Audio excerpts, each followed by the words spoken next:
Thanks for everyone coming this afternoon. Appreciate it. Or this morning, rather. I guess it's been a long night, so I'll give you the details as we know them now. We're 16 hours into this investigation. What I will tell you is the best information that we have now. Obviously, as I've mentioned to you before, information may change, and more often than not does change. So what we know right now is at about 6:34 last night, the City of Lakeland Police Department received a phone call that shots were being fired at 1850 Cambridge Cove Circle. That's 1850 Cambridge Cove Circle. The call came in at 6:34. We received multiple phone calls.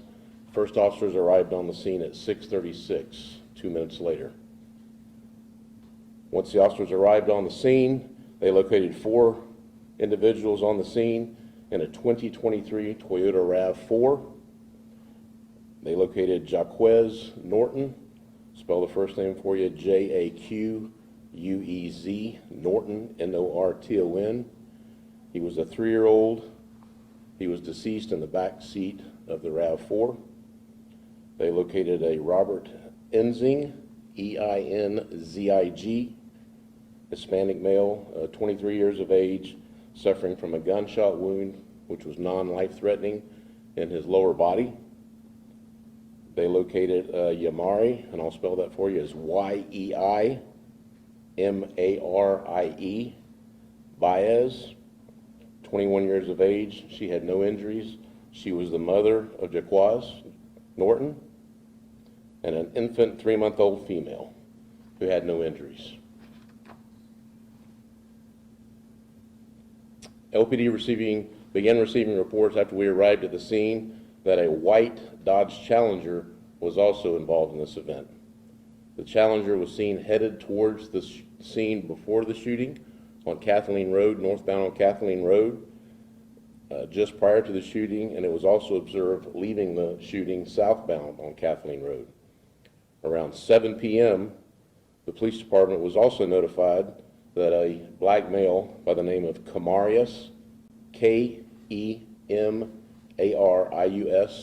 Wilson, 22, was taken to Lakeland Regional Health by a civilian vehicle and was dropped off in the Sally Port, and he was also declared deceased. This is what we know so far. Baez, Enzing, and the children were at Cambridge Cove to visit a friend. While attempting to drive out of the complex, the white Challenger that I spoke of before approached head-on and blocked them from leaving. Baez, who was driving, is the female. Enzing was in the front passenger seat of the RAV4. The infant was in the middle seat, in the back middle seat, and the 3-year-old homicide victim was in the rear passenger seat. Wilson got out of the Kemarius Wilson, who was our deceased male that's at Lakeland Regional, got out of the passenger side of the Challenger, the white Challenger, with a handgun and approached the driver's side of the Toyota RAV4, where Baez was sitting behind the driver's wheel. Another unidentified male got out of the driver's side of the Challenger with a rifle and approached Enzing on the passenger side of the RAV4. Enzing, the male that was in the RAV4, was also armed with a rifle and a handgun. At some point, words were exchanged and gunshots followed, and Enzing returned fire with his handgun while Baez fled the vehicle after grabbing the 3-month-old from the back seat. Both males ran back to the Challenger and left the scene, as I said before, southbound on Kathleen Road. The Challenger then, we have determined, drove back to the 800 block of West 14th Street to a relative of Wilson's, where Wilson was placed into a private vehicle and transported to Lakeland Regional, where we were then notified. He was declared deceased at the hospital. The evidence that we have so far is the 2014 Challenger it was then located not in the 800 block of West 14th Street, but it was actually located in the 800 block of West Crawford Street by our patrol units. We didn't receive a phone call from anyone. Patrol officer just happened to be driving through the area, noticed something suspicious sitting between 2 houses, could see the vehicle because it was covered up, and I'm going to show you a photograph of what the officer saw, and thought that was suspicious, got out, and sure enough, it was the white Challenger that we were looking for. But that was located in the 800 block of West Crawford Street with a black tarp over it. The resident in that address was very cooperative. The vehicle was seized, and it's downstairs in our lab now being processed. The victim's 23 RAV4 is also here at the station being processed. The vehicle was transported Wilson to the hospital. We also seized it. It's also being processed. At the scene, we recovered 19 .223 caliber spent casings and 9 9mm spent casings at the scene. Multiple cell phones have also been seized for downloading and processing, and detectives are canvassing for obviously any video at different multiple locations. So we have the scene at Cambridge Cove, we have the scene on West 14th Street, and we have the scene at West Crawford Street. So we're trying to recover video from all three of those scenes. So far, we've served 9 search warrants in the past 16 hours, and we've had about 25 detectives, analysts, and crime scene personnel working throughout the night. Right now, we are searching for one additional person. We are looking for the driver of this white Challenger. Everyone see that? It's a 2014 Dodge Challenger. Obviously, the passenger was Camarius Wilson, who was taken to the hospital, and he's no longer with us. With the tarp over it, that's the way the officer found it, sitting between the vehicles, and you can see the front driver's side tire looks like it's shot out. This is what's down in the lab right now. So we need the driver of that vehicle. That's who we're looking for. Anyone knows who was driving that vehicle or can provide that information can contact Detective Corey Lawson with the Lakeland Police Department at 863-834-8975, or if they wish to remain anonymous, certainly they can call Heartland Crime Stoppers at 1-888-400-TIPS. That's 1-888-400-8477, or they can visit their website at heartlandcrimestoppers.com. All right, it's been a long night. We still got some work to do. We're not done with this yet. We've got, as I say, some video to go through, some phones to go through. We're going to locate and identify who the driver of that vehicle was. We're interested in finding him, but this was a horrific night last night. As you can imagine, anytime anyone's killed, but particularly a 3-year-old was still in the vehicle, it was awful. I feel bad for the parents. My heart goes out to the parents of the 3-year-old, but it also goes out to my officers and detectives that had to work that stuff and see these things, and my crime scene people that see these things. They lose a little bit of their soul as well every time they see something like that, because they have family and kids as well. So you can imagine it was a tough night, and but anyone knows who was driving that white Challenger, we're certainly very interested in that. And with that, I'll take questions. You said that the Challenger blocked the exit path of the RAV4. Was there a reason behind that? Was this a road rage, or was this a targeted thing that they wanted to stop those particular people from leaving? Yeah, we feel like they knew each other. We have a really good reason, we think, why. We want to firm that up a little bit, but it wasn't just a random act. They were interested in that vehicle and the people inside of that vehicle. Can you say at all how they may have known each other? I don't know specifically. We're going to firm that up in the coming days, but I don't know if it was some sort of a domestic dispute, or there's something else inside that vehicle they were interested in. Yes, ma'am. Can you speak people in the RAV4, were they from Lakeland here, or are they from another area? I don't know that. I think they're from the Lakeland area, at least Polk County area, I can say. I didn't ask for the home addresses. Chief, I mean, Go ahead. sorry, obviously there was a 3-month-old and a 3-year-old in Right, this car. right. It was an apartment complex, a lot of people could be walking around. Can you just speak to, the danger that they put so many people in, and then the fact that two babies essentially were caught up in this? 2 small kids, yeah. That's another concerning thing for us, is that you have an ongoing gun battle. Not only is rounds being put through the front windshield of the RAV4, but you have rounds coming from inside the RAV4 back at them, and it's 6:30 in the evening, 6:45 in the evening. 6:30 is probably closer to the exact time. Kids are out of school, spring break. You don't know, who's going to who's going to get hit with those rounds. Once you launch those rounds, you don't know where they're going. You don't know what they're going to hit. So, yeah, it was an extremely dangerous situation. You're exactly correct. Yes, ma'am. Does evidence or video tell you, I don't know if you have video of the incident, can you tell if the suspects were intentionally shooting at the children, if they knew the children were in? I don't think they knew the children were in the back, even though there's some indication that when the mother exchanged conversations with them as they approached the car, she screamed that my kids are in the car, my kids are in the car. Now, whether Camarius and this other unknown individual heard that, we don't know that, but they were not shooting at the vehicle. I don't think they knew that or if they did, they didn't care, which is also concerning. You were saying that the driver of the RAV4, so this happened so fast that he didn't even get out of the car, started shooting through the windshield at the Challenger? No, the driver was the female. Oh. The male was the passenger in the RAV4. He actually, I will tell you that when the gentleman approached the passenger side, he actually stuck his rifle in, and there was some sort of a struggle over the rifle. And we think that's probably where a round went off and hit him in the hip. And at some point, the guy was able to get the rifle back and ran around to the front of the RAV4 and started putting rounds through the front windshield.